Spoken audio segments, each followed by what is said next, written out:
नमस्कार, मैं अशोक कुमार पांडे। स्वागत है आपका द क्रेडिबल न्यूज पर। एक कमेंट आया कालीबाफ का एक ट्वीट आया जिसमें उन्होंने कहा कि एक तरफा समझौतों का टाइम अब खत्म हो गया है। वो दौर खत्म हो गया जब समझौते एक तरफा होते थे पूरी तरह से अमेरिका के फेवर में। दरअसल समझौते एक तरफा तभी हो सकते हैं जब अमेरिका जंग जीते, और ईरान ये मानता है। और ना केवल ईरान, अब तो इंडिया के अंदर जो भक्त हैं वो भी इस बात की तस्दीक करने लगे हैं कि इस जंग में पूरी तरह से ईरान की जीत हुई है। तो ईरान जंग में जीत कर जो हासिल कर चुका है उसको समझौते के टेबल पर नहीं गंवाएगा। ये मतलब था कालीबाफ के कहने का। और उसके बाद जो हुआ आप जानते हैं, अमेरिका ने ईरान के ऊपर अटैक किए और ईरान ने पलटकर अमेरिकी अड्डों पर अटैक किए, खास तौर पर कुवैत, बहरीन और यूएई के अड्डों पर अटैक किए। लेकिन इस बार ओमान को भी नहीं छोड़ा। ओमान में भी जो अमेरिकी अड्डा है उस पर भी अटैक किया। ओमान में क्यों अटैक किया और कहां कहां कैसे कैसे अटैक हुए, कैसे ये अटैक पिछले अटैक से अलग है और कैसे जंग बढ़ने की अब जो आशंका है, जो खदशा है जंग बढ़ने का, वो बढ़ता जा रहा है, इस पर मैं बात करूंगा। लेकिन पहले दो बातें और करनी जरूरी हैं। एक बात तो ये कि मुस्तफा खामनेई का बयान आया, मुस्तफा खामनेई का लंबा बयान सामने आया। मुस्तफा खुद तो बाहर नहीं आए। कहा जा रहा था कि जुमे को वो बाहर आएंगे, लेकिन बाहर नहीं आए। अभी तक उनकी कोई तस्वीर, उनका कोई वीडियो सामने नहीं आया है, लेकिन एक लंबा बयान सामने आया। अगर इस बयान को देखें तो इसमें दो चीजें बेहद इंपॉर्टेंट थी। पहली बात तो ये कि उन्होंने कहा कि Syed Ali Khamenei, Ayatollah Khamenei Hosseini थे, और इस तरह से हुसैन की जो पूरी परंपरा है, करबला की जो पूरी परंपरा है, उसको सामने लेके आए और उससे जोड़ दिया ईरान के वार को और ईरान की लीडरशिप को। मतलब क्या हुआ? मतलब उनका बहुत साफ कहना था कि ईरान हक के लिए लड़ रहा है। ईरान जो है मॉडर्न यजीदियों से अगर लड़ रहा है तो वो हक के लिए लड़ रहा है और वो हक के रास्ते पर है। उन्होंने अपने बाप के लिए, आयतुल्लाह खामनेई साहब के लिए कहा कि वो हुसैन की तरह जिए और हुसैन की तरह मरे। यानी बहुत साफ साफ शहादत वाली जो बात है वो सामने लेकर आए, नंबर एक। लेकिन नंबर दो, जो बात इससे निकलती है, जो इंपॉर्टेंट बात है, उसको समझना ज्यादा जरूरी है। उन्होंने सीधे सीधे कहा कि ईरान की आवाम ये चाहती है कि हाल में जो दो वार हुए हैं, एक 12 रोजा जंग और एक जो अभी जंग तकरीबन चल ही रही है, इन जंग में जो हमारे लोग शहीद हुए हैं, इन शहीदों का बदला लिया जाए। आयतुल्लाह अली खामनेई का भी बदला लिया जाए। जिन साइंटिस्टों को मार दिया गया, जिन लीडर्स को उनके साथ मार दिया गया, उनका भी बदला लिया जाए। और ये बात उन्होंने कही कि ईरान की आवाम ये बात चाहती है। अब आप यहां पर याद कीजिए कि जब अमेरिका से बातचीत चल रही थी उस समय मुस्तफा खामनेई का एक बयान आया था जिसमें उन्होंने कहा था कि मैं बातचीत के फेवर में नहीं हूं, मैं अमेरिका से किसी समझौते के फेवर में नहीं हूं, लेकिन चूंकि हमारे लीडरान चाहते हैं कि समझौता हो तो मैंने कहा ठीक है, ये भी करके देख लो। अब उन्होंने ईरानी अवाम के हवाले से यह कहा है कि ईरान की अवाम चाहती है कि बदला लिया जाए। यहां पर मैं आपको याद दिला दूं कि आयतुल्लाह खुमैनी के जो साहबजादे हैं उनका भी बयान आया था, और वो बयान कोई ट्विटर पर नहीं आया था। वो बयान बाकायदा वीडियो बयान था जो जनता के बीच में बोलते हुए आया था, और उसमें उन्होंने साफ साफ कहा था कि अमेरिका से बदला लेना चाहिए, समझौता नहीं करना चाहिए। तो इसको दो तरह से देखा जा सकता है। एक तो यह देखा जा सकता है कि ईरान की डिप्लोमेसी है, एक तरफ से बदला लेने की बात की जा रही है और दूसरे तरफ से यह कहा जा रहा है कि हम बातचीत करने को तैयार हैं।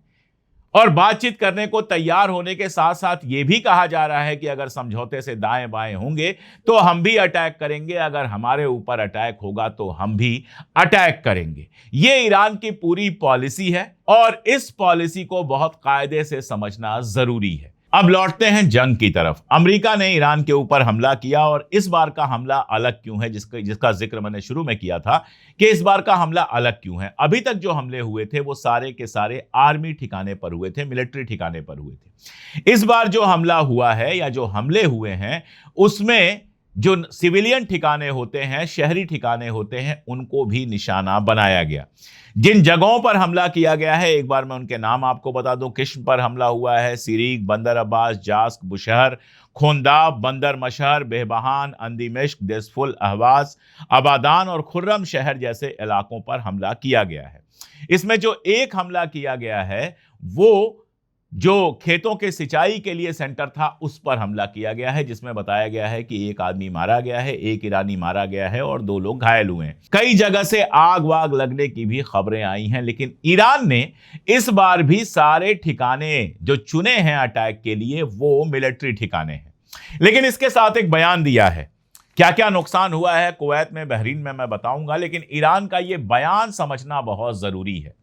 उसने कुवैत, बहरीन और यूएई के नागरिकों के लिए, वहां के शहरियों के लिए, आम लोगों के लिए एक बयान जारी किया है और इस बयान में यह कहा है कि आपके यहां अमरीकी ठिकाने हैं और आपकी सरकारें अपनी जमीन और आसमान का इस्तेमाल करने दे रही हैं हमले के लिए, इसलिए हमें हमला करना पड़ रहा है। और साथ में यह भी कहा है कि कुछ मुल्क तो इनमें ऐसे हैं जो पूरी तरह से अमरीकी ठिकानों में बदल चुके हैं, यानी पूरा मुल्क ही अमरीकन बेस बन चुका है। मुझे लगता है इशारा बहरीन की तरफ है और कुवैत की तरफ है। वैसे यूएई को भी आप बहुत बाहर नहीं कर सकते हैं, लेकिन यूएई का एक बड़ा हिस्सा जो है वो बिजनेस का और बाकी सब चीजों का है। अब ये जो बयान है, इस बयान का मानी क्या है वो समझिए। मानी ये है कि अभी तो हम मिलिट्री ठिकानों पर हमला कर रहे हैं, लेकिन तुम्हारा पूरा का पूरा मुल्क अमेरिका के मिलिट्री ठिकानों में बदल चुका है या अमेरिका के ठिकानों में बदल चुका है। तो आने वाले वक्त में सिविलियन फैसिलिटीज पर भी हमला हो सकता है, गैर मिलिट्री ठिकानों पर भी हमला हो सकता है, क्योंकि तुम्हारे पूरे मुल्क को हम अमेरिका का बेस मानकर चल रहे हैं। ये एस्केलेशन से पहले की चेतावनी है। हालांकि इन मुल्कों की हिम्मत नहीं है कि इस चेतावनी पर कोई भी काम कर सके। अमेरिका से ये कहने की हिम्मत इनकी नहीं है कि हुजूर आला हमारी जमीन का इस्तेमाल बंद कीजिए, हमें नुकसान हो रहा है। आप देखिए, सऊदी अरबिया के ऊपर फिलहाल कोई हमला नहीं हुआ है और जो ओमान में भी हमला हुआ है वो सिर्फ एक ठिकाने पर हमला हुआ है। हालांकि ओमान ने एक बयान जारी किया है जिसमें वहां के जो अमरीकी नागरिक हैं उनको कहा है कि आप सेफ इलाकों में रहिए। अब पहले देखते हैं कि ओमान वाला हमला क्यों हुआ, क्योंकि ओमान में जिस दिन हमला हुआ उसके एक दिन पहले अराक्ची साहब गए हुए थे ओमान और ये उम्मीद की जा रही थी, एक्जियास वगैरह ये खबर फैला रहे थे कि ईरान इस बात के लिए तैयार हो चुका है कि एक रास्ता वो जहाजों को दे देगा। लेकिन वहां से लौटने के बाद अराक्ची साहब ने भी कहा और बाकी बयान भी आए कि ऐसा कोई समझौता नहीं हुआ है, हम स्ट्रेट ऑफ होर्मुज का कोई इलाका अमेरिका को नहीं देंगे। अब देखिए, ओमान के पास का जो वाटर है समंदर का, होर्मुज का, स्ट्रेट ऑफ होर्मुज का जो वो इलाका है, वहां से अमेरिका लगातार कोशिश कर रहा था जहाजें निकालने का और वहां पर ही हमले हुए थे। जो कतर और सऊदी अरबिया फ्लैग जहाज थे उनके ऊपर वहां से ही हमले हुए थे। ये जो हमला हुआ है ये उसी बेस पे हुआ है जहां से अमेरिका उन जहाजों को सिक्योरिटी देने की कोशिश कर रहा था। ओमान ने इसकी मजम्मत की है और करनी ही चाहिए, आखिर मुल्क उसका है, जमीन उसकी है। लेकिन ओमान में बहुत स्ट्रेटेजिक तरीके से सिर्फ वहां हमला किया गया जहां से अमेरिका जहाजों को निकलने के लिए रास्ता बना रहा था, जहाजों को सिक्योरिटी दे रहा था। और इसीलिए ओमान ने भी बयान भले जारी कर दिया हो लेकिन बहुत सीरियसली उसको लिया नहीं है। लेकिन अगर आप कुवैत, बहरीन और यूएई में देखेंगे तो ये हमले बहुत बड़े हमले हुए हैं। जैसे कुवैत के अंदर यूएस का जो हिमर्स मिसाइल लॉन्चर सेंटर है, यहां पर प्रीएम्प्टिव हमले हुए हैं, अमेरिकी हमले से पहले हमले हुए हैं और बताया जा रहा है कि यहां पर लॉन्चर्स हैं, अमेरिका के रॉकेट मिसाइल लॉन्चर्स हैं और यहां पर मिसाइलें भी बहुत सारी स्टोर करके रखी गई थी और कहा यह जा रहा है कि ईरान ने इसको बुरी तरह से तबाह किया है। बहुत सारी मिसाइलें भी तबाह हुई हैं, लॉन्चर्स भी तबाह हुए हैं और ईरान का यह कहना है कि 3 सैनिक अमेरिका के मारे गए हैं। कुछ जगहों पर आ रहा है कि 6 सैनिक मारे गए हैं। हालांकि अमेरिकन सेंटकॉम ने तुरंत बयान दिया कि नहीं, कोई सैनिक हमारा नहीं मारा गया है। लेकिन कल यह खबर बहुत ज्यादा चर्चा में थी कि अमेरिकी सैनिक कुछ मारे गए हैं कुवैत के अंदर।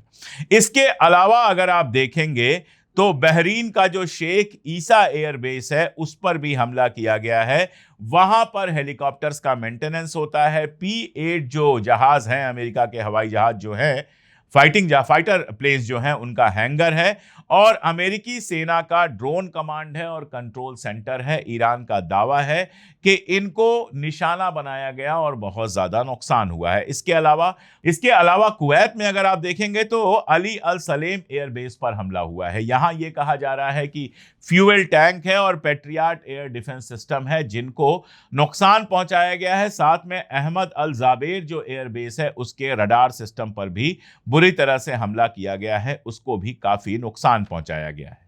इसके अलावा अपने आसमान पे आए हरमस ड्रोन्स को निशाना बनाया गया है। हरमस ड्रोन अमेरिका का एक कम से कम हरमस ड्रोन गिरा है और ये सारी चीजें लगातार चल रही हैं। अभी फिलहाल दोनों ने हमला अपना रोका हुआ है, लेकिन बहुत क्लियर है कि आगे भी हमले होने वाले हैं। दरअसल हुआ यह है कि ट्रंप अपने ही खेल में उलझ गया है। उसने एक समझौता किया, समझौते में पॉइंट हुआ कि 60 दिन तक होर्मुज का कंट्रोल ईरान के पास होगा और वो वहां से जहाजों को निकलने देगा। अब वो कह रहा है कि नहीं, बिल्कुल खाली कर दो, जैसा था वैसा कर दो, और वो करने के लिए ईरान तैयार नहीं है। तो ये एस्केलेशन चल रहा है। अब आपको क्या लगता है, क्या ये लड़ाई बहुत बड़ी लड़ाई में बदल जाएगी? मुझे जो लगता है कि ये बहुत बड़ी लड़ाई में नहीं बल्कि कंट्रोल्ड एस्केलेशन में लगातार चलती रहेगी। यानी अब काफी दिनों तक आपको इस तरह की लड़ाई दिखाई देगी। कभी इधर से हमला होगा, कभी उधर से हमला होगा। पाकिस्तान और कतर कोशिश कर रहे हैं, लेकिन फिलहाल बातचीत की कोई उम्मीद नहीं दिख रही है। और खामेनेई साहब के बयान के बाद, मुस्तफा खामेनेई के बयान के बाद ऐसा लगता है कि ईरान भी बहुत ज्यादा हाथ नहीं बढ़ाएगा दोस्ती का या समझौते का, बल्कि लड़ाई के रास्ते पर शायद ज्यादा तेज चलेगा।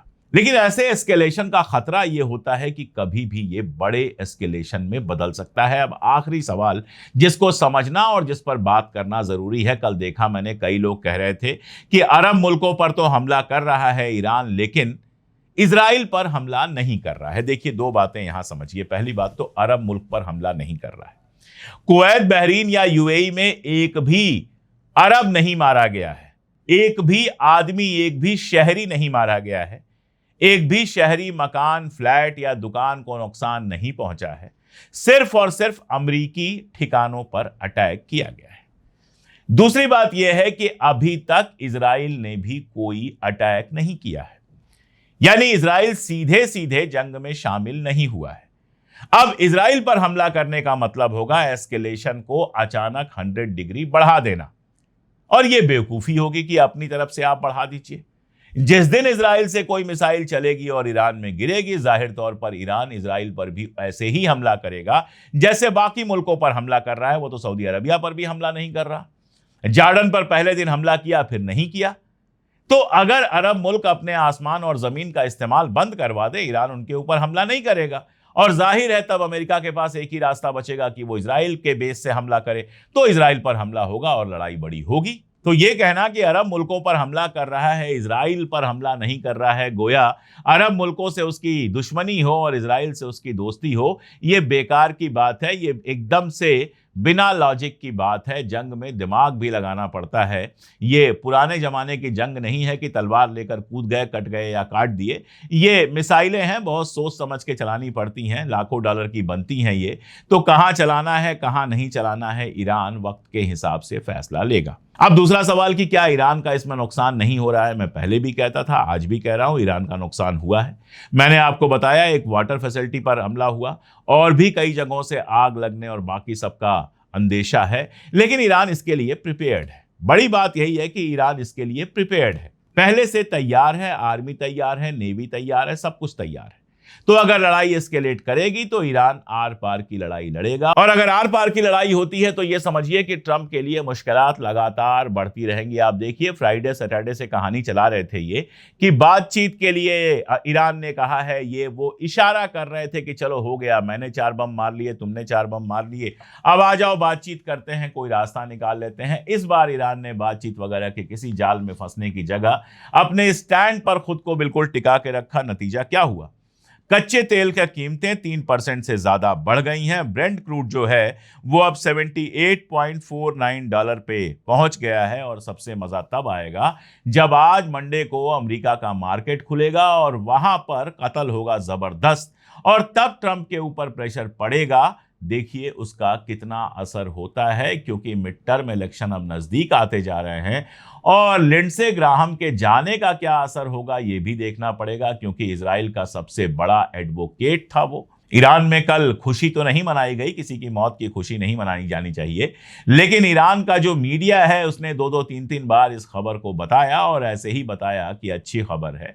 अब जाहिर है जो आदमी वहां के सुप्रीम लीडर को मरवाने में, उनको शहीद करने में शामिल रहा हो, इस जंग में शामिल रहा हो, जो एटम बम गिराने की बात कर रहा हो, उसके मरने पर ईरान दुखी कैसे हो सकता है। तो फिलहाल ये हालात हैं, मामला बहुत टेंस है, लड़ाई आगे बढ़ेगी। फिलहाल तो ऐसा लगता है कि अगले 2-4 दिन तक कंट्रोल तो नहीं ही होगा, और 2-4 दिन कंट्रोल नहीं हुआ तो एक छोटी सी चीज इसको फिर से फुल फ्लेज लड़ाई में बदल सकती है। जहां तक एमओयू और सीज फायर का मामला है तो वो स्ट्रेट ऑफ होर्मुज के पानी में दफन हो चुके हैं। आज के लिए इतना ही, बहुत शुक्रिया।